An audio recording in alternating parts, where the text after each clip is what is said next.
Hi students, ఈరోజు మనం 10వ తరగతి మొదటి పాఠమైన మాతృభావన పాఠం యొక్క నోట్స్ చెప్పుకుందాం. ముందుగా మాతృభావన పాఠం హెడ్డింగ్ పెట్టిన తర్వాత కవి పరిచయం రాయాలి. మొదట మాతృభావన పాఠాన్ని ఎవరు రచించారు? కవి, కాలం, తల్లిదండ్రులు, జన్మస్థలం, రచనలు. ఈ విధంగా మనం ఎగ్జామినేషన్లో గుర్తించుకోవడానికి లేదా రాయటానికి అనుకూలంగా ఈ విధంగా రాస్తే మనకి మంచి మార్కులు వచ్చే అవకాశం ఉంది. కవి గడియారం వెంకటశేష శాస్త్రి, కాలం 1894 1980, తల్లిదండ్రులు నరసమాంబ రామయ్య, జన్మస్థలం కడప జిల్లా నెమ్మెలదిన్నె గ్రామం, రచనలు మురారి, పుష్పబాణ విలాసం, మల్లికా మారుతము, శివభారతము, వాస్తుజంత్రి, శ్రీనాథ కవితా సామ్రాజ్యము, రఘునాథీయము. అలాగే రచనలు బిరుదులు కవిసింహ, అవధాన పంచానన, కవితా వతంస. తర్వాత కవి పరిచయం రాసిన తర్వాత పాఠ్యభాగ నేపథ్యం రాయాలి. మొదట దండయాత్రలో అబ్బాజీ సోందేవుడు కళ్యాణదుర్గాన్ని జయించిన తరువాత విజయోత్సాహంతో శివాజీకి వద్దకు వస్తాడు. అప్పుడు సోందేవుడు శివాజీతో, దేవా, మీ ఆజ్ఞ ప్రకారం కళ్యాణి దుర్గాన్ని జయించి దాని సర్దారులను పట్టి బంధించి సర్వస్వాన్ని, రాణివాస స్త్రీలను బందీలుగా తెచ్చాను అని మనవి చేస్తాడు. ఇది విన్న శివాజీ పరస్త్రీలు తల్లులతో సమానమని చెప్పి ఆమెకు అగౌరవం కలిగించినందుకు చింతిస్తూ ఇలా చేయడం తగదని హితవు పలికిన సందర్భంలోనిది పాఠ్యాంశం. ఏ సందర్భంలో అయితే పాఠ్యాంశం అనేది ఉందో అది నేపథ్యం. ఇది ఎగ్జామినేషన్లో తప్పనిసరిగా వచ్చే అవకాశం ఉంది కాబట్టి బాగా చదవాలి. మాతృభావన పాఠ్యభాగ ప్రక్రియ నేపథ్యం తర్వాత ఈ పాఠం ఏ ప్రక్రియకి చెందినదో మనం అది కూడా నోట్స్లో రాయవలసి ఉంటుంది. మాతృభావన పాఠం చారిత్రక కావ్యం అనే ప్రక్రియకి చెందింది. చారిత్రక కావ్యం, కవన ఇతి కావ్యం, కవి కృతం కావ్యం అని మన అలంకారికులు కావ్యాన్ని నిర్వచించారు. అంటే కవి చేత రచించబడేదే కావ్యం అని అర్థం. కావ్యం అనేక వర్ణనలతో కూడి ఉంటుంది. చరిత్ర ఆధారంగా రచించిన కావ్యాన్ని చారిత్ర కావ్యము అంటాము. మీరు సులభంగా గుర్తుపెట్టుకోవడానికి చారిత్రక కావ్యం అంటే చరిత్ర ఆధారంగా రచించిన కావ్యాన్ని చారిత్రక కావ్యం అంటారు. శ్రీ శివభారతము, ఆంధ్ర పురాణము మొదలైన చారిత్రక కావ్యానికి ఉదాహరణలు. తరువాత అవగాహన, ప్రతిస్పందన. ఇందులో ప్రతి పద్యానికి మనకి స్టార్ గుర్తయితే ఏవైతే ఉన్నాయో ప్రతి పద్యానికి ప్రతిపదార్థాలు రాయాలి. ఆ ఏమి ఒక రాణివాసమును పుణ్యవాసమున్ తెచ్చినావా, ఏ హైందవుడైన నీ గతిన మర్యాదన్ ప్రవర్తించునే, మా యాజ్ఞన్ గమనింపవో, జయ మదోన్మాదంబునన్ రేగి నీ యాయుస్సూత్రములీవతృంచుకొనెదో యౌదత్యమోర్వంజుమి. ఈ పద్యానికి ప్రతిపదార్థం రాయాలి. ఆ ఏమి, ఆ ఏమిటి, పుణ్యవాసము పుణ్యానికి నిలమైన ఒక రాణివాసము రాణివాసాన్ని బందీగా తీసుకొచ్చావా, ఏ హైందవుడు ఎవరైనా ఈ గతిని ఈ విధంగా అమర్యాదన్ మర్యాద లేకుండా ప్రవర్తించును ప్లస్ ఏ ప్రవర్తిస్తాడా, మా ప్లస్ ఆజ్ఞన్ నా ఆజ్ఞను, గమనింపవు ప్లస్ ఓ గమనించలేదా, జయ విజయం పొందిన, మద ప్లస్ ఉన్మాదంబునన్ గర్వం అనే మత్తులో, రేగి ఉద్రేకించి, నీ యొక్క ఆయు ప్లస్ సూత్రముల్ ప్రాణాలనే సూత్రాలను, ఈవా నీవే, త్రుంచుకెనదు ప్లస్ ఓ తెంచుకుంటావా, ఔద్ధత్యం ఈ తెగింపును, వార్వన్ చుమి సహించను సుమా. సో ఈ విధంగా పద్యము ప్రతిపదార్థం రాయాలి. ఎగ్జామినేషన్లో ప్రతిపదార్థాలు రాసేటప్పుడు, ఎగ్జామినేషనే కాదు నోట్స్లోనైనా ప్రతిపదార్థాలు రాసేటప్పుడు ఈక్వల్ అన్నింటికీ ఈ విధంగా వచ్చేలాగా మనం రాయాలి. అదేవిధంగా పద్యం ఇచ్చి భావం రాయమన్నప్పుడు, పద్యం పూరించి భావం రాయాల్సి వచ్చినప్పుడు ప్రాస నియమం కరెక్ట్గా ఉండే విధంగా పరీక్షల్లో రాయాలి. ప్రాస నియమం అంటే చూడండి, రెండవ అక్షరం మొదటి పాదంలో రెండవ అక్షరం శివరాజంతటా శివ వా వచ్చింది కదా. అలాగే రెండవ అక్షరం 4 పాదాల్లో కూడా ఒకే అక్షరం ఉంది వా. శివ, నవ, రవ, ధవ. వీటిని ప్రాస నియమం అంటారు. ప్రాస నియమం అంటే 4 పాదాలలో రెండవ అక్షరం ఏదైతే ఉందో అది ఒకటే వస్తుంది. రెండవ అక్షరాన్ని ప్రాస అంటారు. 4 పాదాల్లోనూ రెండవ అక్షరం ఒకే అక్షరాన్ని రావడాన్ని ఏమంటారంటే ప్రాస నియమం అంటారు. ఛందస్సులో మనకి ఇది వస్తుంది. కాబట్టి ఇలా ప్రతి పద్యానికి శివరాజంతట మేల్ముసుంగు తెరలో శ్రీజ్ఞాంబుద ఛాయలో నవ సౌదామిని బోలు నా యవ్వన కాంతారత్నమున్ భక్తి గౌరముల్ వారగజూచి పల్కే వనితా రత్నంబులీ భవ్య హైందవ భుజంగమ పుణ్యదేవతలు మాతా తప్పు సైరుంపుమి. ఈ పద్యానికి కూడా ప్రతి పదార్థం ఇక్కడ ఏదైతే ఉందో అది చక్కగా రాయాలి. ప్రతి పదార్థం రాసిన తర్వాత మరలా మూడవ పద్యం ప్రతి పదార్థం చూడనమ్మా. శివరాజు అంతటా ప్రతి పదార్థం రాసినప్పుడు పద విభజన చేయాలి. ఇలా అవి రాసినట్లయితేనే మనకి పూర్తి మార్కులు వచ్చే అవకాశం అనేది ఉంటుంది. ప్రతి పదార్థము ప్రతి ఒక్కరు తెలుసుకోవాల్సిందంటే ప్రతి పదార్థం అంటే ప్రతి పదానికి అర్థం రాసి దాన్ని ప్రతి పదార్థం అంటాము. పద్యంలో ఉన్న ప్రతి పదానికి మనం అర్థం రాసుకుంటూ వెళ్తే దానినే ప్రతి పదార్థం అంటారు.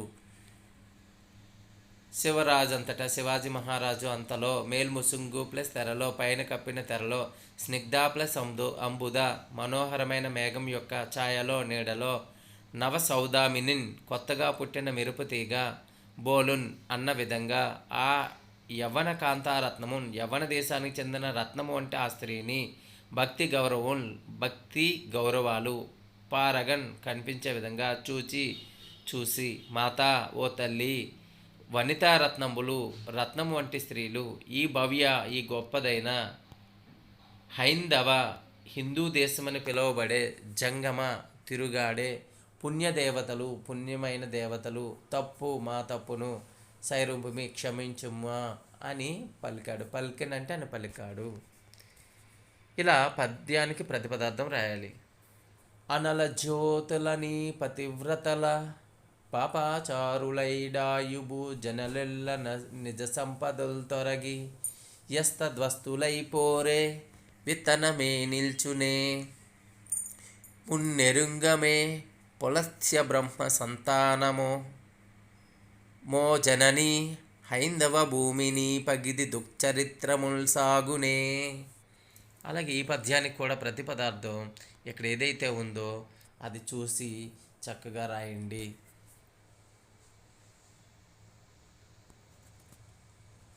తరువాత పద్యం మా సర్దారుడున్ తొందరన్బడి యసన్మార్గంబునన్బోయే నీ దోషంబునుగని నొచ్చుకోకు నిన్ను చేతున్ని గృహంబిప్పుడే నా సైన్యంబునుదోడుగా వనిచెదన్ నా తల్లిగా దోడుగా దోసిల్లన్ నడిపింతు నీ కనులయందు దాల్మి సారింపుమి. ఈ పద్యం కూడా చూడండి. ఈ పద్యానికి సంబంధించిన ప్రతి పదార్థం కూడా మా సర్దారుడు మా సైన్యాధిపతి అయిన సోందేవుడు తొందరన్ ప్లస్ పడి తొందరపడి అసత్ ప్లస్ మార్గంబునన్ చెడు మార్గంలో పోయాడు ఈ దోషంబు ఈ తప్పును కని చూసి నొచ్చుకోకు బాధపడకు నిన్ను నీ గృహంబు నీవు నివసించే ఇంటికి ఇప్పుడే ఈ క్షణమే చేరుస్తాను నా సైన్యంబునన్ నా సైన్యాన్ని తోడుగా రక్షణగా పంపిస్తాను నా తల్లిలాగా తోడుగా వెంట ఉండి దోసిల్లలో నడిపిస్తాను. నీ కనులు యందు తాల్మి సారింపుమి నీ కళ్ళల్లో తాల్మి అంటే దయ్యను సారింపుమి కురుపంచుము అంటే తొలగించుము అని అర్థము. ఇక్కడ అదే ఆ ఏమి యొక్క రానివాసమును అదే పద్యం మళ్ళీ భావం కూడా ఇవ్వడం జరిగింది. ఆ పద్యము భావం కూడా నోట్స్లో రాసుకోండి.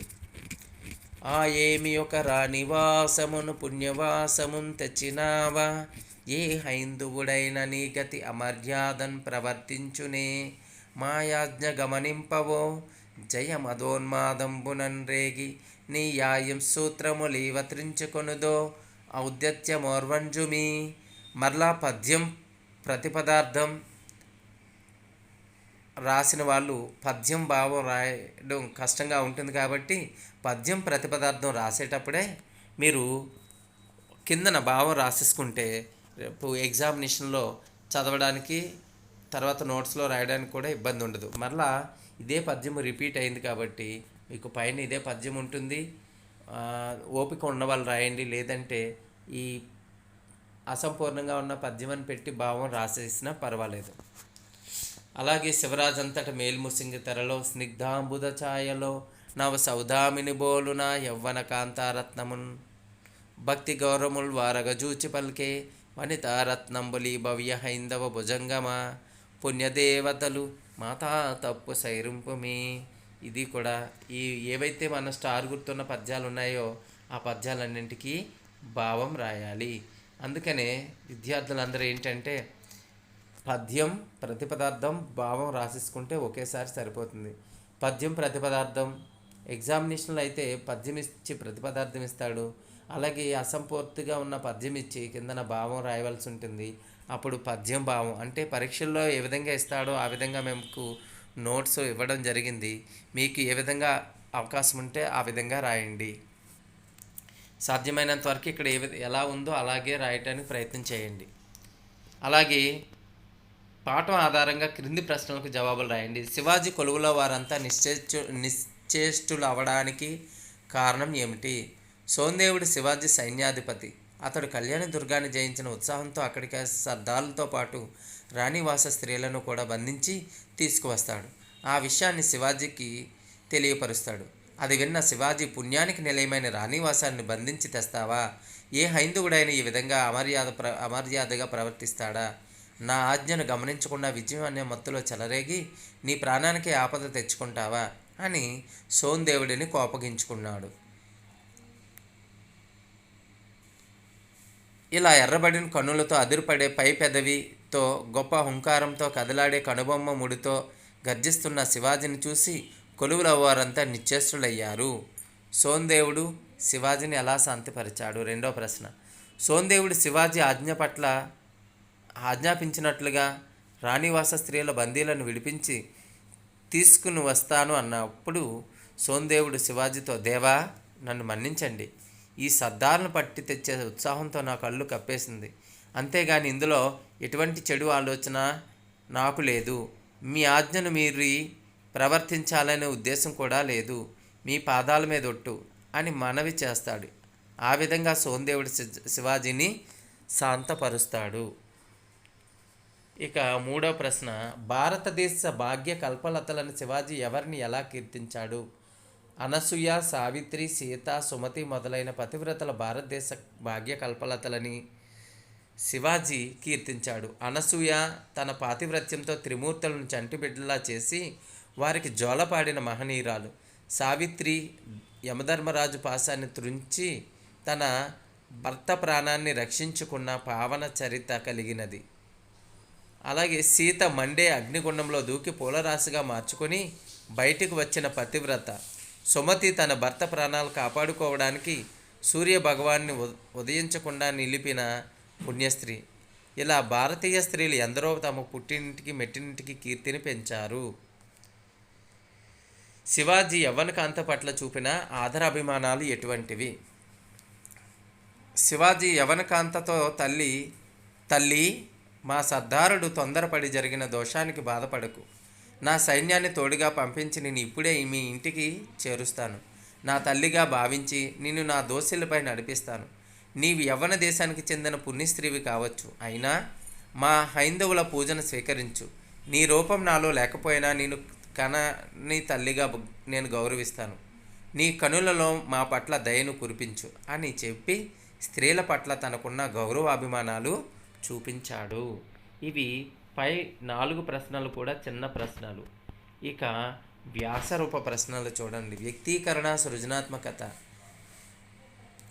సోందేవుడికి మనస్తత్వాన్ని గురించి పాఠం ఆధారంగా సొంత మాటల్లో రాయండి. సోందేవుడు శివాజీ సైన్యాధిపతి, గొప్ప పరాక్రమం కలిగినవాడు, కానీ కొంచెం ఆవేశ్వరుడు. అందుకే కళ్యాణ దుర్గాన్ని జయించి గెలిచిన ఆనందంలో శివాజీ ఆజ్ఞను కూడా మర్చిపోయి సర్దాలతో పాటు రాణివాస స్త్రీలను కూడా బంధించి తెస్తాడు. ఈ పనిలో శివాజీ ఆగ్రహానికి లోనవుతాడు. తన తప్పును తెలుసుకొని శివాజీని క్షమించమని అడిగిన గొప్ప గుణం కలిగినవాడు. మనసులో కూడా స్త్రీల పట్ల ఎటువంటి చెడు ఆలోచన లేనివాడు. తాను చేసిన పనికి సిగ్గుపడి శివాజీ ఆజ్ఞాపించినట్లుగా స్త్రీల బంధాలను నడిపించి తీసుకొని వస్తాడు. స్త్రీల బంధాలను విడిపించి తీసుకొని వస్తాడు. అలాగే రాణి శివాజీ రాజై ఉండి తన వద్దకు బందీగా తెచ్చిన యవన కాంతతో మాత తప్పు సైరిపిమి అన్నాడు. దీని మీద మీ అభిప్రాయం ఏమిటి? స్త్రీలను గౌరవించడం మన భారతీయ సాంప్రదాయమని, గొప్పతనమని శివాజీ నమ్మకం. తానే కాకుండా తన రాజ్యంలో వారందరూ కూడా స్త్రీలను గౌరవించాలనే ఆజ్ఞను విధించినవాడు. పరాయి స్త్రీలందరినీ తల్లులుగా భావించి గౌరవించే స్వభావం కలవాడు. అందుకే ఓడిన రాజ్యంలోని స్త్రీలను బంధించి తెచ్చిన సోందేవుడిపై మండిపడ్డాడు. తాను రాజే ఉండి కూడా తన సైన్యాధిపతి చేసిన తప్పును తన తప్పుగానే భావించి యవ్వన స్త్రీలకు ఎదురుగా నిలబడి మాతా తప్పు సైరింపుమి అని చెప్పడంలో శివాజీ గొప్పతనం తెలుస్తున్నది. ఇక ఇందులో మూడో ప్రశ్న, మీ తోటి బాలికలు మీరు ఎలా గౌరవిస్తారు? నా తోటి బాలికలందరినీ నా సోదరీమణులుగానే భావించి గౌరవిస్తాను. బాలురు కంటే బాలికలు శారీరకంగాను మానసికంగాను ఎందులోనూ తక్కువ కారు అనే నేను గ్రహించడమే కాకుండా నా తోటి బాలికలకు తెలియజేసి వారిలో ధైర్యాన్ని నూరు పోస్తాను. నేను బాలికనే కాబట్టి ప్రతి పనిలోనూ ముందుండి నా తోటి బాలికలకు ఆదర్శంగా నిలుస్తాను. సమాజంలో వివక్షకు గురై బాధపడుతున్న బాలికలకు మంచి మాటలు చెప్పి ప్రోత్సహిస్తాను. స్త్రీలను గౌరవించడం మన భారతీయ సాంప్రదాయం అనే విషయాన్ని మగవారు కూడా శివాజీ చక్రవర్తిలాగా గుర్తించి నడుచుకోవాలని నేను కోరుకుంటున్నాను. ఇక వ్యాసరూప ప్రశ్నల్లో మనకి ముఖ్యంగా వచ్చే ప్రశ్న ఏంటంటే, మీ పాఠం ఆధారంగా శివాజీ వ్యక్తిత్వాన్ని విశ్లేషించండి. పబ్లిక్ ఎగ్జామినేషన్లో వచ్చే ముఖ్యమైన ప్రశ్న. భారతదేశ చరిత్రలో శివాజీకి సమున్నత స్థానం ఉంది. అందుకు కారణం స్త్రీల పట్ల ఉదారమైన భావాలను శివాజీ కలిగి ఉండటమే. ఆదర్శవంతమైన శివాజీ జీవన విధానం తరతరాలకు మార్గదర్శకంగా నిలిచింది. శివాజీ స్త్రీలను ఎంత గౌరవించాడో మాతృభావన పాఠం ద్వారా తెలుసుకోవచ్చు. ఓడించిన రాజ్యంలో స్త్రీలను బంధించి తెచ్చిన విషయం తెలియగానే తన సేనాధిపతి అయిన సోందేవుడిని గట్టిగా మందలించిన వాడు. స్త్రీలకు ఎటువంటి కష్టం కలిగినా చూస్తూ ఊరుకునే స్వభావం శివాజీది కాదు. తన మనసులో స్త్రీల పట్ల చెడు ఆలోచన లేదని సోందేవుడు చెప్పినప్పుడే శివాజీ అతడిని క్షమించగలిగాడు. శివాజీ ఏ మతానికి చెందిన స్త్రీనైనా, ఏ దేశానికి చెందిన స్త్రీనైనా భక్తి గౌరవాలతో చూసేవాడు. స్త్రీలను ఈ భూమి మీద సంచరించే దేవతలుగా శివాజీ భావించేవాడు. అందుకే యవ్వనకాంతతో తల్లి, మేము చేసిన తప్పును క్షమించు అని అడిగిన స్వభావం కలవాడు. శివాజీ భారతదేశంలోని స్త్రీరత్నాలను తలుచుకుంటూ వారిలాగే మిగిలిన స్త్రీలను పూజించేవాడు. స్త్రీల పట్ల చెడు ఆలోచన కలిగిన వాడు వంశంలో సహా నాశనం అయిపోతాడనే భావన కలిగినవాడు. శివాజీ ప్రతి స్త్రీని కనని తల్లిగా భావించి గౌరవించేవాడు. శివాజీ ఏ మతానికి చెందిన స్త్రీనైనా హిందూ ధర్మం ప్రకారం వారిని గౌరవించి ఆదరించేవాడు. తన సర్దారుడు చేసిన పొరపాటు కూడా తన తప్పుగా భావించి క్షమించమని అడిగిన గొప్ప మనసు కలవాడు. రాజ్యంలో వారందరూ స్త్రీలను గౌరవించాలని ఆజ్ఞ విధించినవాడు. అందుకే స్త్రీల పట్ల అమర్యాదగా ప్రవర్తించే వారి పట్ల కఠినంగా వ్యవహరించేవాడు. ఇలా మాతృభావనలోని ప్రతి సన్నివేశం శివాజీ గొప్ప వ్యక్తిత్వాన్ని చూపుతుంది. స్త్రీరత్నములు పూజ్యులన్న శివాజీ మాటలను మీ సొంత అనుభవాల ఆధారంగా సమర్థించండి అన్నారు. ఇప్పుడు పరీక్షల్లో ఈ 2 ప్రశ్నలు చాలా ముఖ్యమైనవి. స్త్రీరత్నములు పూజ్యులు అని శివాజీ మాటలు అందరూ ఆచరించదగినవి. స్త్రీలకు ఎక్కడా లేనటువంటి ప్రత్యేక స్థానం ఒక మన భారతదేశంలోనే ఉంది. మన పూర్వీకులు కూడా ఎక్కడైతే స్త్రీలు గౌరవించబడతారో అక్కడ దేవతలు ఆనందిస్తారు. తల్లిగా ప్రతి స్త్రీ చేస్తున్న సేవ ఎంతో గొప్పది. కడుపులో ఉన్నంత వరకు, భూమి మీద వచ్చి పెరిగి పెద్దయ్యే వరకు బిడ్డల కోసం తల్లి చేసే త్యాగాలు ఎనలేనివి. అది తలుచుకుని మా అమ్మను చూసి ప్రతిసారి స్త్రీరత్నాలు పూజ్యులు అనే మాట గుర్తుకు వస్తుంది. ఏ కాలంలోని స్త్రీలైనా తమ పుట్టింటికి మెట్టినింటికి కీర్తి ప్రతిష్టలు కలగాలనే కోరుకుంటారు. ఈనాటి కాలంలో వివిధ రంగాల్లో పేరు ప్రతిష్టలు పొందిన స్త్రీలకు చూస్తుంటే స్త్రీలు పూజించదగిన వారని అనిపిస్తుంది. తల్లిదండ్రులను చూడాల్సిన బాధ్యత కొడుకుల మీదే అయినప్పటికీ వారు తమ బాధ్యతను నిర్వర్తించడం లేదు. కానీ కుమార్తెలు పరాయి ఇంటికి కోడలుగా వెళ్ళినా తల్లిదండ్రుల బాగోగులను చూసుకుంటున్న స్త్రీలు ఈనాటి కాలంలో ఎందరో ఉన్నారు. మంచి సమాజాన్ని నిర్మించడంలో స్త్రీలకే ఎక్కువ బాధ్యత ఉన్నది. ఆ బాధ్యతను విస్మరించకుండా తమ బిడ్డలను మంచి బుద్ధితో నేర్పించే ఆడవారిని చూస్తుంటే శివాజీ అన్న మాట గుర్తుకు వస్తుంది. తోటివారి కోసం తన జీవితాన్ని త్యాగం చేసి సేవలను అందించిన మదర్ తెరీసాని చూస్తే స్త్రీరత్నాలు పూజ్యులు అన్న మాట నిజం అనిపిస్తుంది. తన తోటివారి చదువు కోసం ప్రాణాలను కూడా లెక్క చేయకుండా పోరాడిన మలాలా మొదలైన ఎందరో స్త్రీమూర్తులు ఆధారంగా చేసుకొని శివాజీ చెప్పిన మాటలు నేను కూడా సమర్థిస్తాను. ఇవి 2 ప్రశ్నలు చాలా ముఖ్యమైనవి. తర్వాత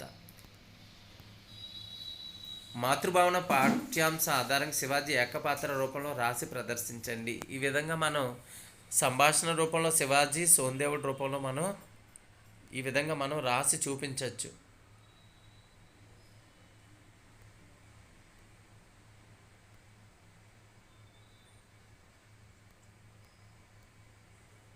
లేదా ఈ పాఠం ఆధారంగా స్త్రీల పట్ల మనం ఎలా ప్రవర్తించాలో, మన బాధ్యత ఏమిటో తెలిసేలా నినాదాలు, సూక్తులు.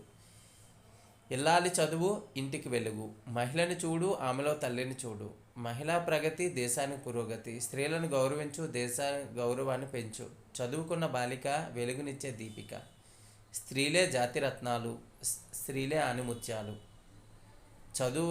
బాలిక చదువు భవితకు వెలుగు, స్త్రీరత్నం ప్రగతికి సూత్రం, స్త్రీలు పురుషులు సమానం, సమాజం కావాలి ఆదర్శం, స్త్రీ అబల కాదు సబల. ఈ పైవన్నీ నినాదాలు. ఇక సూక్తులు.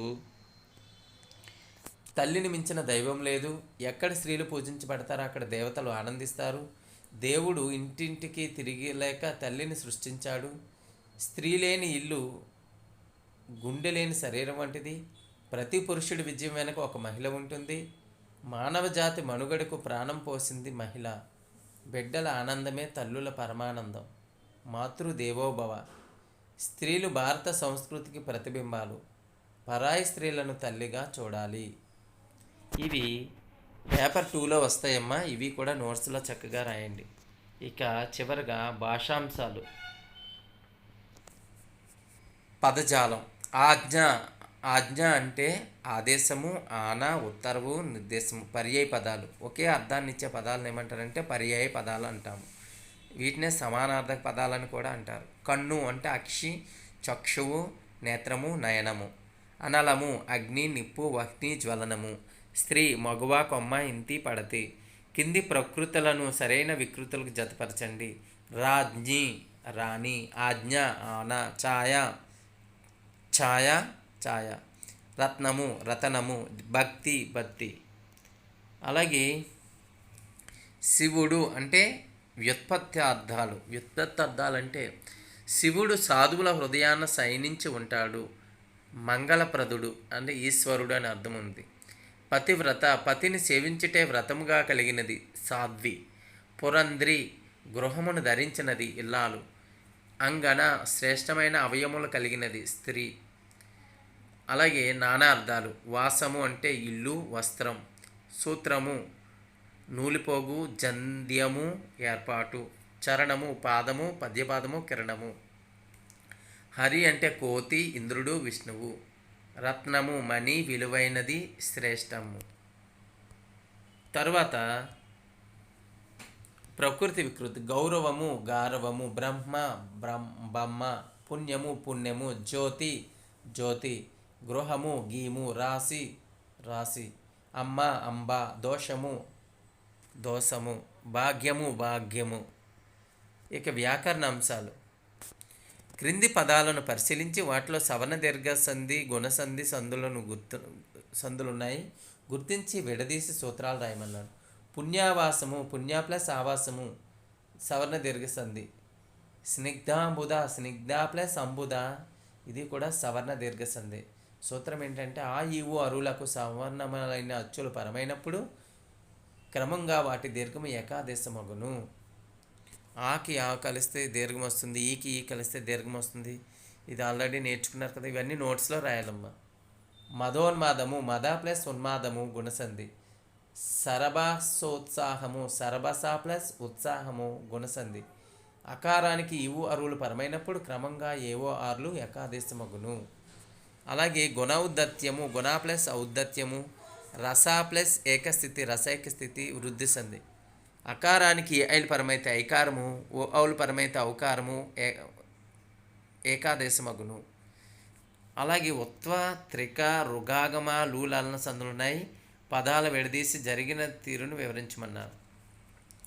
బంధము ప్లస్ ఊడ్చి, బంధమూలో ఊ ఉంది కాబట్టి ఇది ఉత్వ సంధి, ఉత్తును ఖర్చుపరమైనప్పుడు సంధి నిత్యం. ఆ ప్లస్ వారులు అవ్వారులు త్రిక సంధి, ఆ ఈ ఏలను త్రికములు అంటాము. త్రికము మీద అసంయుక్త హల్లునకు ద్విత్వము బహుళముగా నగును. విరుక్తము పరమగునప్పుడు అచ్చికమైన దీర్ఘమునకు హ్రస్వం వస్తుంది. ఇవి మనకి వ్యాకరణ అంశాల్లో రాయాలమ్మ. భక్తి ప్లస్ ఆలు భక్తురాలు, భక్తి ప్లస్ ఆలు, భక్త ప్లస్ ఆలు భక్తురాలు రుగాగమ సంధి. పేదాది శబ్దాలకు ఆలు శబ్దము పరమైనప్పుడు రుగాగమం వస్తుంది. బాలింత ప్లస్ ఆలు బాలింతరాలు, గుణవంత ప్లస్ ఆలు గుణవంతరాలు. కర్మధార్యంలో తత్సమ పదాలకు ఆలు శబ్దం పరమైనప్పుడు పూర్వపదం చివరున్న అత్వానికి ఉత్వము రుగాగంగా వస్తాయి.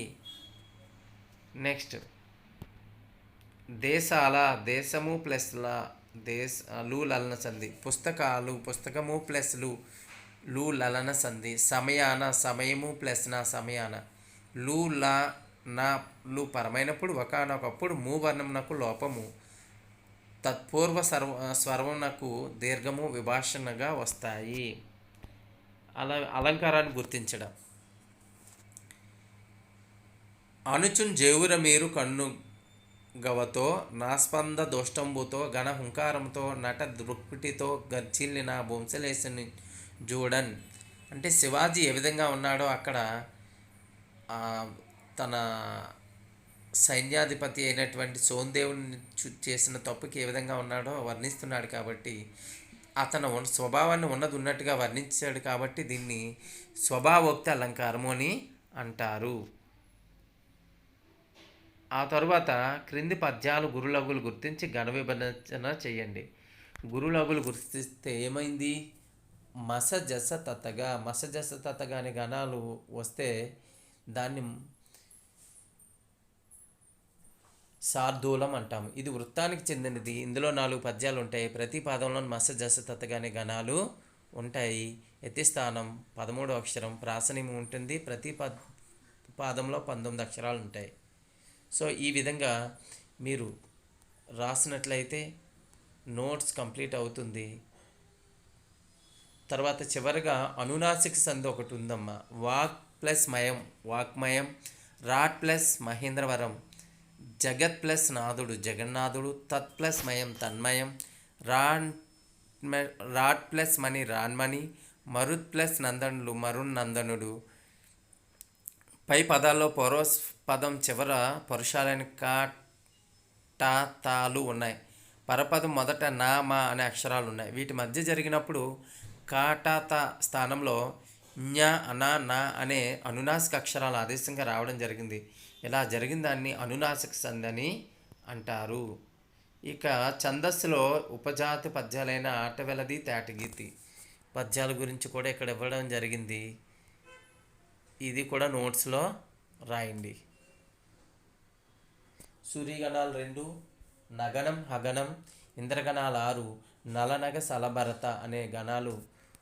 ముందు ఇవి తెలుసుకుంటే ఉపజాతులైనటువంటి తేటకీర్తి, ఆటవెల్ది పద్యాలను గురులఘులు గుర్తించడం, ఘన విభజన చేయడం అనేది అవకాశం ఉంటుంది.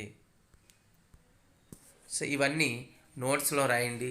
నోట్స్లో రాయటమే కాకుండా బాగా చదివి 10వ తరగతిలో 10/10 తెలుగులో 10/10 తెచ్చుకుంటారని ఆశిస్తూ సెలవు తీసుకుంటున్నాను. Thank you very much.